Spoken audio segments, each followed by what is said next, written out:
করলো যেটা এই দিনের মধ্যে নেই সেটা রাদ্দুন, সেটা প্রত্যাখ্যাত হবে। এবং ওয়াইয়াকুম মুহদাসাতিল উমুর, নব উদ্ভাবিত যে কোনো, বিশেষ করে ইবাদতগুলো, এগুলো থেকে নিজেদেরকে রক্ষা করবে। কেননা নব উদ্ভাবিত যে কোনো ইবাদতই হলো বেদাত, ওকুল্লু বেদাতিন দলালা, প্রত্যেক বেদাতই হলো বিভ্রান্তি।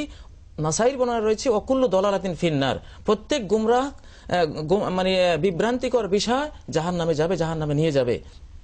মিলাদ এই বিষয়টি আসলে দুরুদের বা সলাত ও তাসলিমের বিকল্প হিসেবে এটা খ্রিস্টানদের থেকে মুসলিম সমাজে ঢুকেছে 604 হিজরির দিকে ইরাক হয়ে। তো মিলাদ আমরা জানি মিলাদি সন খ্রিস্টাব্দ, ঈসা আলাইহিস সালামের জন্মদিনকে খ্রিস্টাব্দের সূচনা হিসেবে খ্রিস্টানরা ব্যবহার করে, এটা হলো মিলাদ। এই জন্য তাদের এই সনকে বলা মিলাদি সন। আমাদের তো মুসলিম উম্মাহ কিন্তু জন্মকেন্দ্রিক কোনো কিছু পালন করে না, তাদের সনটা হলো হিজরি সন, হিজরা। আমাদের যে চেতনা প্রেরণা এটা হবে হিজরত কেন্দ্রিক, মিলাদ কেন্দ্রিক নয়। অতএব ইসলামের সাথে মিলাদ কেন্দ্রিক এই যে আনুষ্ঠানিক যে ইবাদতটা করা হয় এটার কোনো সম্পর্ক নেই, এটা বহিরাগত।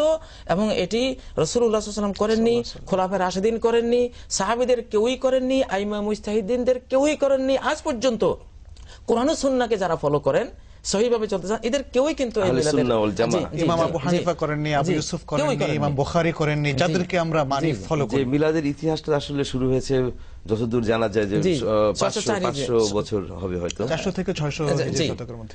তাহলে এটা শরিয়া সমর্থন করছে না। ধন্যবাদ আপনাদেরকে। সুপ্রিয় দর্শক, এই পর্যায়ে যাচ্ছি আমরা বিরতিতে এবং ফিরে আসবেন ইনশাআল্লাহ খুবই তাড়াতাড়ি। আশা রাখছি আপনারা সবাই আমাদের সাথেই থাকবেন, কোথাও যাবেন না। আল্লাহ তুমি দেখাও সরল পথ, আল্লাহ তুমি দেখাও সরল পথ। সুপ্রিয় দর্শক, আবারও স্বাগত সরল পথ লাইভ অনুষ্ঠানে। আমাদের সাথে থাকার জন্য অনেক ধন্যবাদ। প্রথমে আমরা কল নিচ্ছি, টেলিফোন কল। হ্যালো। ওয়ালাইকুম আসসালাম। আমি খুলনা থেকে কাজী নুরুজ্জামান। খুলনা থেকে? হ্যাঁ, খুলনা থেকে কাজী নুরুজ্জামান বলছি। জি, প্রশ্ন করুন। আচ্ছা, প্রশ্নটা হইল যে তাবলীগ করা ফরজ, ওয়াজিব, সুন্নতে মুআক্কাদা অথবা নফল কিনা, এবং তাবলীগ না করলে বেহেশতে যাওয়া যাবে কিনা। তাবলীগ না করলে নাকি বেহেশতে আল্লাহ এটা রাসূল আকরাম সাল্লাল্লাহু আলাইহি ওয়াসাল্লাম সুপারিশ করবেন না। আচ্ছা আচ্ছা, কাজী নুরুজ্জামান সাহেব, আপনি যে বিষয় জানতে চেয়েছেন এ বিষয়ে শরিয়া কি সমাধান দিচ্ছে এবং আমাদের স্কলাররা তাদের মতামতই বা কি শরিয়ার ভিত্তিতে জেনে নিচ্ছি প্রফেসর মুফতি ইব্রাহিম সাহেবের কাছে। আসলে তাবলীগ বলতে আমরা কি বুঝি? আমরা সেটাই বুঝবো যেটা আল্লাহ বুঝিয়েছেন।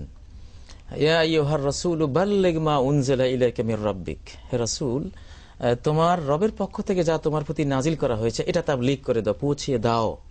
আর আল্লাহ রাসূল বলেছেন বাল্লিগু আন্নী ওয়ালাউ আয়াহ, একটি আয়াত হলেও আমার পক্ষ থেকে পৌঁছে দাও।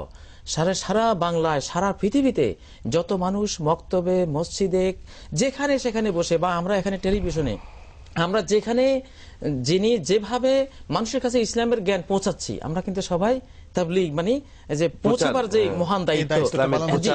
জি জি, তাবলীগ বলতে কখনো কিছুতেই কোনো নির্দিষ্ট একটা দলকে কিন্তু বোঝায় না। ইসলামের তাবলীগ হলো একটা বিশ্বজনীন, এটা মানে প্রতিটি মানুষ মুবাল্লিগ, প্রতিটি মুসলিম মুবাল্লিগ। একজন মুসলিম যিনি তার সন্তানকে বললেন বাবা চলো সালাত পড়ি, তিনি একজন মুবাল্লিগ। আসলে এটাকে একজন শিক্ষক, একজন মুবাল্লিগ, একজন আলোচক ওয়াজ করছেন, তিনি একজন মুবাল্লিগ। যিনি কোরআন পৌঁছাচ্ছেন, হাদিস পৌঁছাচ্ছেন, তিনি একজন ইসলামের মহান মুবাল্লিগ। এটাকে যেটা আমরা এখানে যে প্রশ্নটা এসেছে, হয়তো কোনো একটা যেটা একটা দলীয় কাঠামো আছে, এটা কিন্তু দলীয় কাঠামো থেকে অনেক বিস্তীর্ণ, অনেক বড় জিনিস। তো আমরা যদি তাবলীগকে সেভাবে চিন্তা করি তাহলে তো ইনশাআল্লাহ আমরা বলতে পারি যে আমরা সবাই আলহামদুলিল্লাহ মানুষের কাছে পৌঁছাবার কাজটি করে যাচ্ছি। এটা ফরজ, দিন পৌঁছানো, দিনের কথা মানুষের কাছে নিয়ে যাওয়া, এটা প্রতিটি মুসলিমের কর্তব্য। যিনি যতটুকু জানেন ততটুকু না পৌঁছালে কিয়ামতের দিন কি হবে?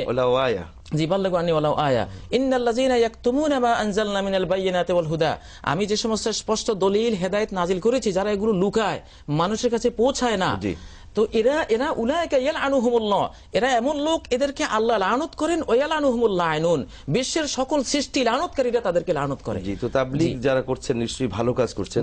তবে যে কথাটি তিনি বললেন যে তাবলীগ না করলে জান্নাতে যেতে পারবে না, আমার মনে হয় এটি তাবলীগের কোনো মতামত নয়, বা তাবলীগ যারা করেন তাদের মতামত নয়।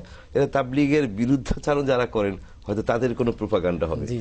যাই হোক, প্রশ্নকর্তা হচ্ছেন ফেরদাউস, সেগুনবাগিচা, ঢাকা। আমার প্রশ্ন, নিজের ফ্যামিলির অনুমতি ছাড়া কাউকে বিয়ে করলে তা জায়েজ হবে কি না? ডক্টর মনজুর ইলাহি। উনি তো উল্লেখ করেন, উনি কি ছেলে না মেয়ে? তিনি ছেলে, ফেরদাউস। তো ফেরদৌস মেয়েদেরও নামও হয়, তো ফেরদৌস তো মুদাক্কার। এখানে কমন ইসলামের কমন দৃষ্টিভঙ্গি হচ্ছে মেয়েদের ক্ষেত্রে ওয়ালির অনুমতি প্রয়োজন।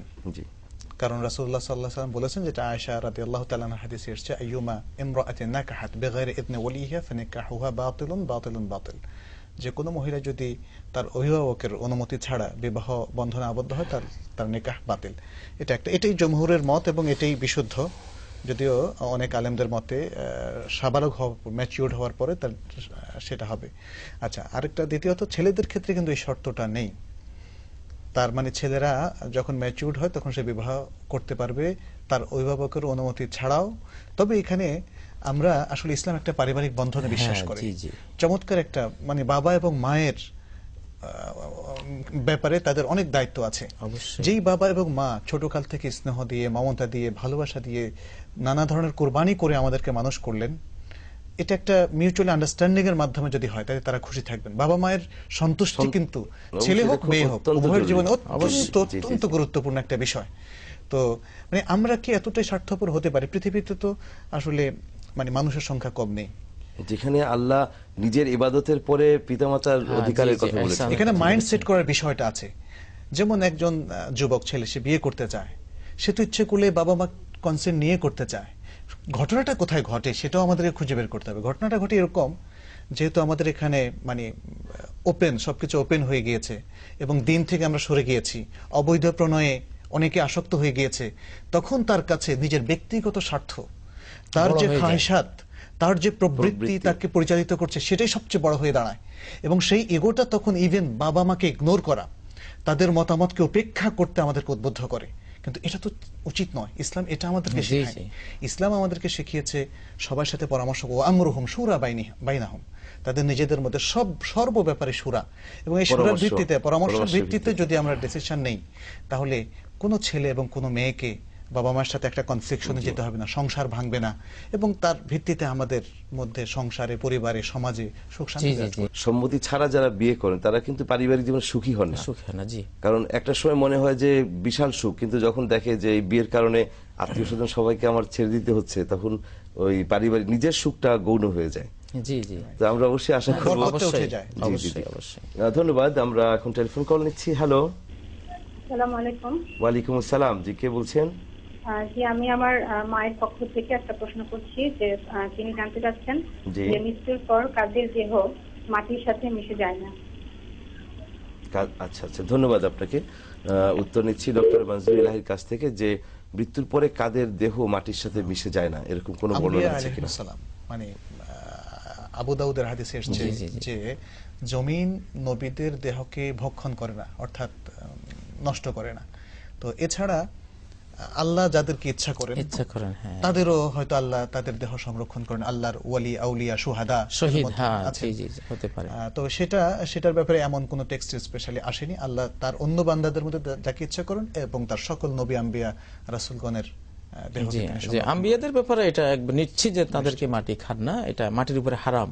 ইন্নাল্লাহা হারাম আলাল আরদি আন তাকুলা আজসাদাল আম্বিয়া। জি, যে বিবাহ সংক্রান্ত আরো একটি এসএমএস এসেছে, এটি পাঠিয়েছেন শাহ আলম চিটং থেকে। আল্লাহ says in Holy Quran that he has created all of us in pairs. What's about those who get married twice? আল্লাহ রাব্বুল আলামিন কোরআনুল কারীমে বলেছেন যে সবকিছু আল্লাহ পাক জোড়ায় জোড়ায় সৃষ্টি করেছেন। তো যারা দুটি তিনটি বিবাহ করে তাদের ক্ষেত্রে এই আয়াতের ফয়সালা কি, প্রফেসর?